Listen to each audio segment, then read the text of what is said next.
Soirée électorale entre filles dans ce restaurant de Pittsburgh. L'ambiance est au rendez-vous.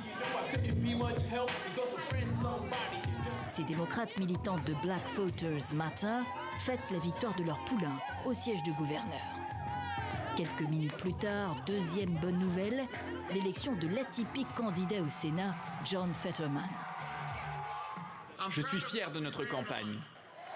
Un siège gagné au Sénat pour le camp Biden, celui de l'État de Pennsylvanie est le plus disputé du scrutin, et donc un de moins pour les républicains avec la défaite de Mehmet Oz, star du petit écran et ex-chirurgien. J.D. Vance est élu sénateur de l'Ohio, de quoi se réjouir pour le camp Trump, avec un bémol de taille à l'échelle nationale. La vague rouge n'est pas aussi importante que les gens l'espéraient. La plus mauvaise nouvelle pour Trump vient sans doute de Floride, dans son propre camp, avec la réélection du gouverneur DeSantis, un rival en puissance pour la reconquête de la Maison-Blanche. Je suis très honoré d'avoir gagné votre confiance et votre soutien ces 4 dernières années. Le républicain en pleine ascension a gagné en présidentialité, assure ses soutiens. Je pense qu'il est clair que le gouverneur DeSantis est le nouveau chef des républicains et que la Floride montre la voie si on veut vraiment reprendre la Maison-Blanche.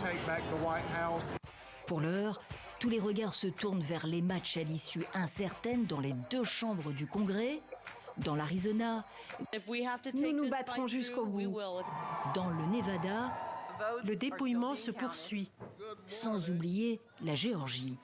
Gardez la foi. Un deuxième tour se profile entre le démocrate Warnock face au pro-Trump Walker. Pour l'heure, les républicains semblent en passe de reprendre contrôle de la Chambre des représentants.